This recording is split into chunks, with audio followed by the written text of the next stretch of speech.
In today's video, I'm going to teach you how to connect Google Ads to Catchr and use ChatGPT to analyze your campaign data. We'll go through the full process in a simple, practical way so you can move from setup to useful insights without getting overwhelmed.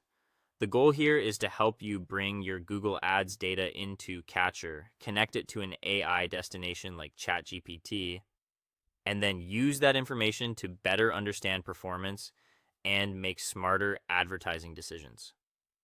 To begin, open Catchr and sign in to your account. Make sure you're using the correct workspace or account where you want to manage your data connections. Once you're inside, take a moment to confirm that everything looks right before moving on, especially if you manage multiple accounts. Next, connect your Google Ads account to Catchr. This step creates the link between your ad platform and Catchr, so your campaign data can be accessed and organized for analysis. As you go through the connection process, you'll likely be prompted to choose the Google Ads account you want to use. Be sure to select the right one, particularly if you have access to several ad accounts. After that, allow the required permissions so Catchr can access your ads data.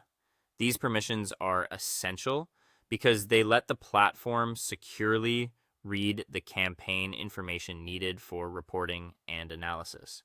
If any permission window appears, review it carefully and approve the requested access so the connection can be completed successfully.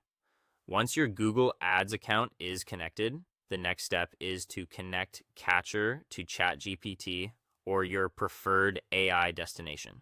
This is what allows the data pulled into Catchr to be used for AI-powered analysis. Depending on your setup, this may involve selecting the destination and confirming the connection so both tools can work together smoothly. From there, choose the Google Ads data you want ChatGPT to analyze. This is important because the quality of your insights depends on the data you make available. Select the information most relevant to your goals, whether you want to focus on campaign performance, spend efficiency, click activity, conversions, or return on investment. Now you're ready to ask ChatGPT questions about your Google Ads data. You can ask about spend, clicks, conversions, ROI, or overall campaign performance. Try to be clear and specific with your questions, since better prompts usually lead to more useful insights. Once the analysis is generated, review the insights carefully. Look for patterns, performance changes, and areas where campaigns may be underperforming or exceeding expectations. This is where the setup becomes valuable because the data starts turning into actionable guidance. Finally, use the results to improve your ads, budget, and reporting. Apply what you learn to make better decisions, refine campaign strategy, and build stronger reports going forward. With this workflow in place, you can save time and get more value from your Google Ads data.